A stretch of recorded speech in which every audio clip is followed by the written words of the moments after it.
Welcome to Aligned and Soulful Leadership.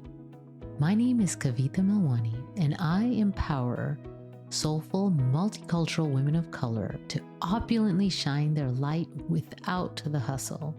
I truly believe you can fulfill your soul's desire without losing yourself, your health, or your life in the process. I know that you can ignite your confidence and know your worth, all while walking your divine, unique path. So in this podcast, I will dive deep into topics, challenges, and blocks that women of color experience as they rise up into their aligned life and work. My deep desire is that BIPOC women can lead through their inner wisdom in a way that honors their soul. Are you ready to rise up as the leader you were born to be? Then this podcast is for you.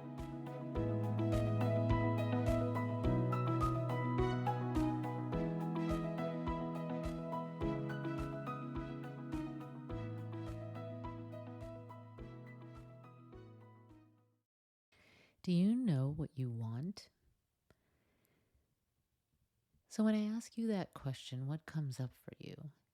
For a lot of my clients, they will come to me saying they want to change their career, or they want to find a deeper relationship with the person they're with, or find a relationship. Or they will come to me saying that they need to change where they live, or they need to change something, and the list goes on, but it's really about changing something externally. And then, usually as we work together, it becomes clear that changing the external thing is actually not going to bring them what they really want. And they're not sure what they really want. So then we do a lot of work to figure out what it is that they really want so they can have a clear vision and then work towards that.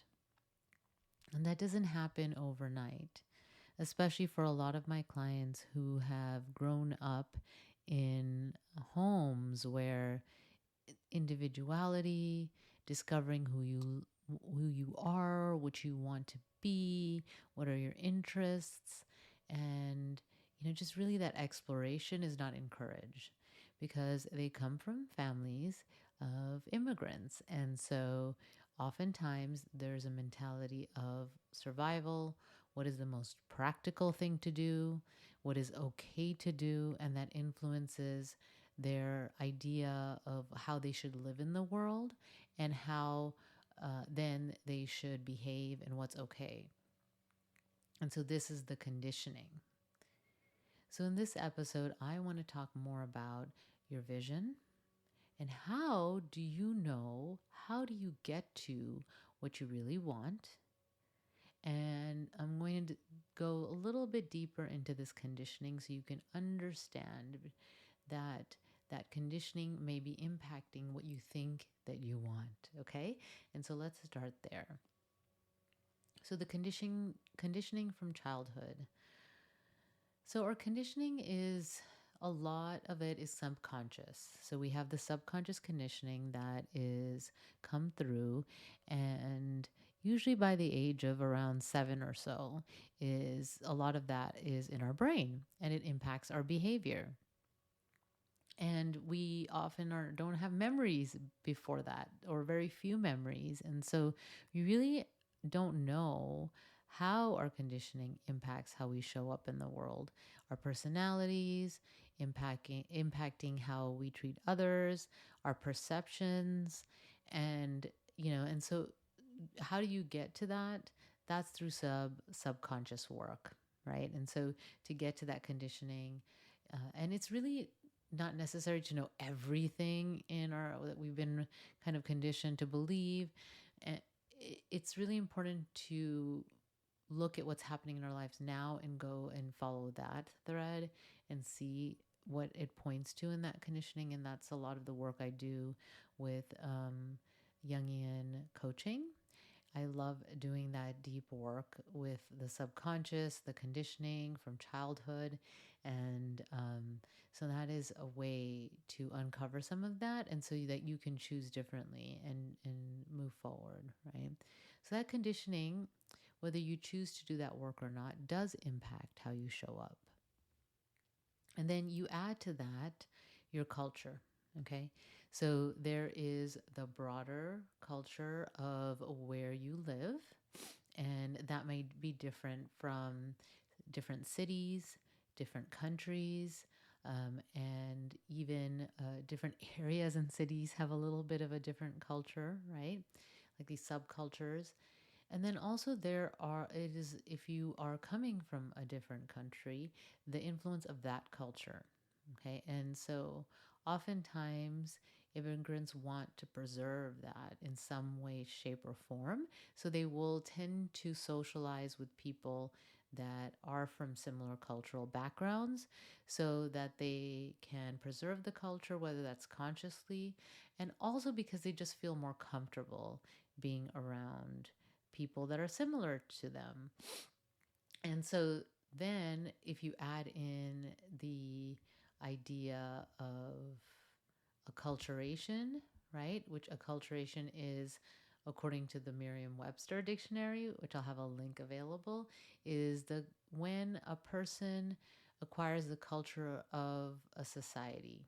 Okay. And then when you have your culture, it's like a merging of cultures as a result of prolonged contact. So then, it's almost like I've sometimes felt like I have two different, especially growing up, right? This is two different worlds, right? There's the world of my home and what's expected, the expectations, the what's okay, what's allowed, and what's good and what's not good.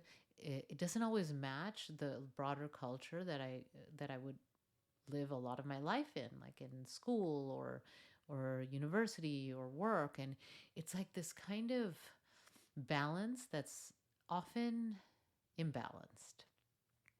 And so the influence, and it's like it is a human need to want to belong, right? To want to belong and feel safe. It's first human safety to survive. It's like survival in the world, and it's also just a human need to feel like you're part of a culture and a society. And so, how much of your behavior is impacted by that? So there's the acculturation piece, having to balance multiple cultures, conditioning from childhood, and then the people that are surrounding you when you're growing up. And this then moves into who do you surround yourself with when you are an adult. So we have a natural tendency to be attracted to be with people like us. And I talk about a little bit more about that, what can be called affinity bias, in another podcast episode. And I will have a link available in the show notes if you want to learn more about affinity bias. But essentially, affinity bias is we have a bias towards people that are like us. And that can impact workplaces, right? And it can impact, diversity and equity and inclusion, right? But it can also impact our lives and who we surround ourselves with. And it can create almost a homogeneous way of interacting. And so if you surround yourself with people that are similar to you, that have similar ideas of what's okay, if you surround yourself with people that maybe grew up in a similar way to you, then it's kind of like reinforcing those original beliefs, which might be okay unless there's a part of you that just doesn't want to follow those rules, the conditioning of what's okay, and there's something else that you want to do, to spend your money, spend your time on, to invest in, to even just do for fun, or there's like this like fear of judgment, a fear of not being part of the culture, of not being accepted, and that can impact knowing what you want. It can impact your vision. It can impact because you think that you want something because it will bring you a feeling. Whatever we want is because we want to feel a certain way or not feel a certain way. Okay. So you want this thing, this external result this external change because you want to feel a certain way or not feel a certain way. And, oftentimes people will just do that and it doesn't bring them the feeling that they think it will. Right. And so then it becomes like this, like, what's the next thing? And what's the next thing? And what's the next thing? Right. And so that feeling part is what you're really after. And what is it that you really want to feel? What is it really what you want to experience? What are those things? And that are not influenced by what you think you should feel, what you should need, what you should be doing. Okay. And so, like, separating that from like what you should do and what you really want to do is a big part of creating a clear vision. Okay. And so people come to me and there's like this deep desire, like this dissatisfaction. And if they look at their lives, they say, I have everything. I have everything that I need. I've followed the rules. I've done the things. I have a great job or whatever they've done. I spent my time raising children, and I've, raised good, did my best to raise good children and everything.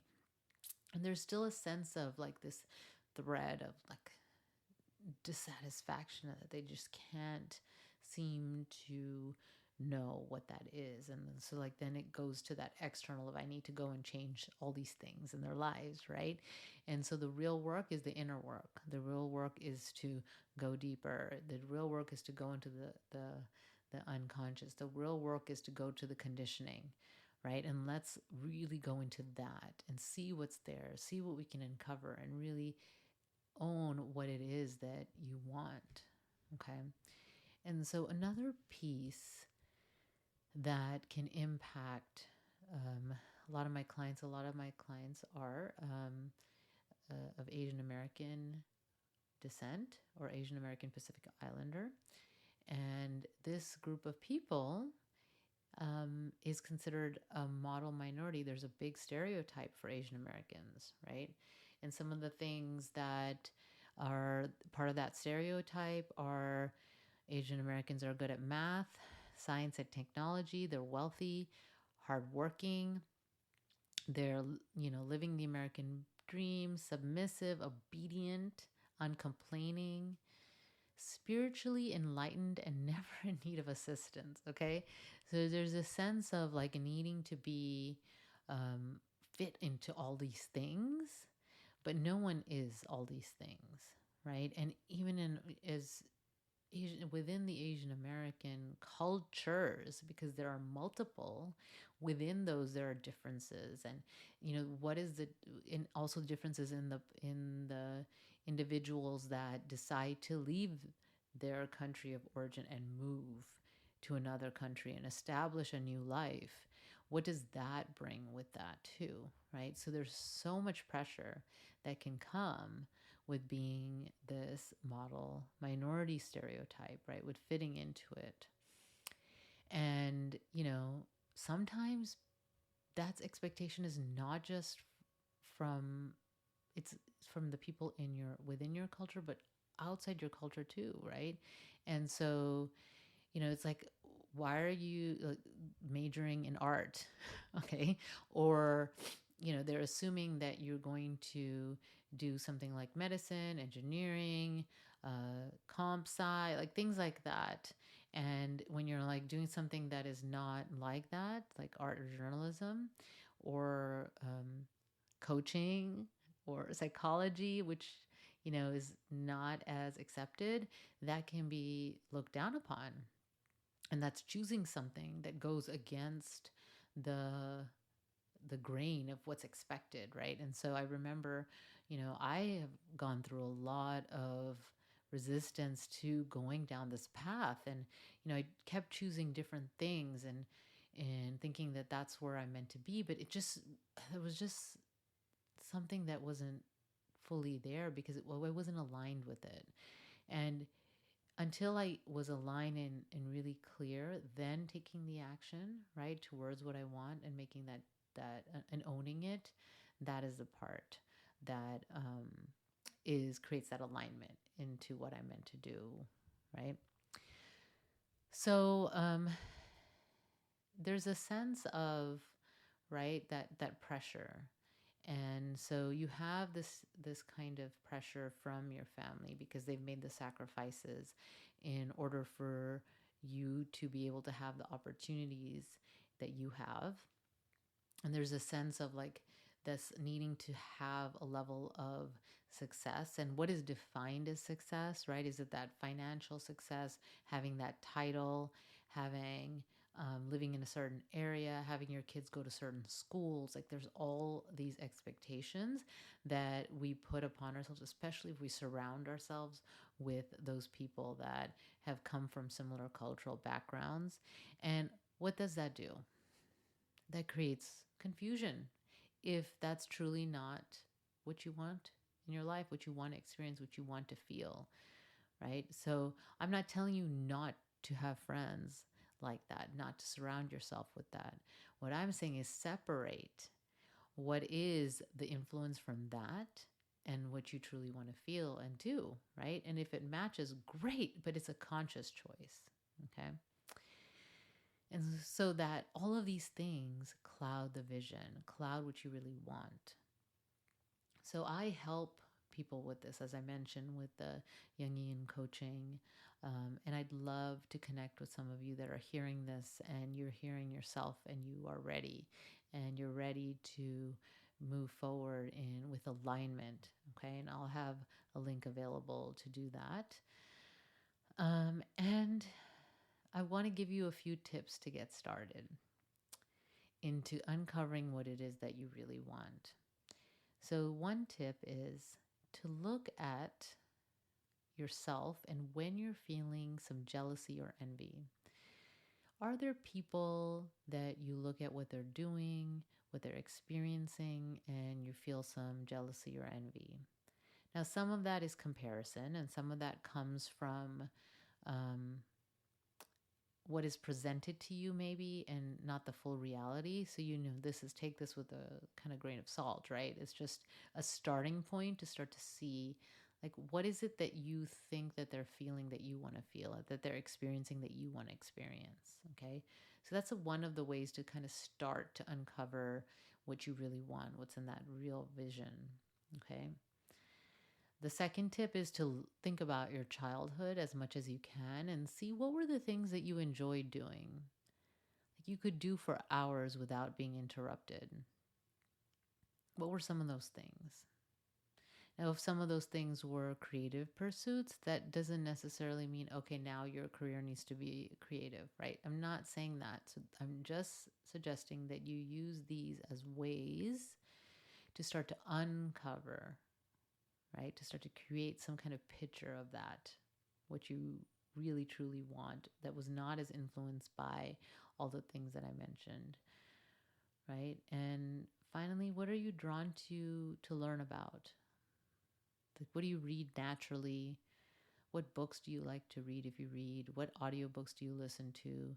What podcasts do you listen to? What magazines, if you look at magazines, what online news do you read? What online websites do you look at? What do you look at for leisure? What are some um, things you watch if you watch TV or program like shows, or just what are all those things? And so just starting to gather that information and start to see like what is there, what is there, what is really that internal desire that I have. What are the things I'm drawn to? And every single thing is not going to be relevant, but gathering this information is going to start the process of you uncovering what you really want and your vision. Because when you have a clear vision, when you're able to know what you want, what you want to feel, you can work towards that. When you have that split of, there's a part of you that wants to make sure you fit in and that you're part of the culture and you're doing things like that, and then part of you feels like doing this, and you're having that split energy, the results are going to be split as well. Okay. And so that is the value of having that clear vision of what you want.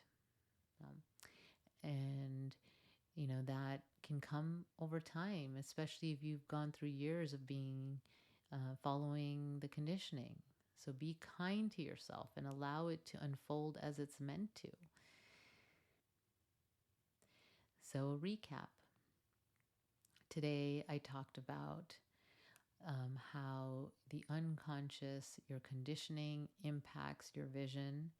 And if you are a first or second generation immigrant, it's often hard to know exactly what you want because you have conditioning from childhood, you have cultural influences, acculturation, and affinity bias. You surround yourself with people like you.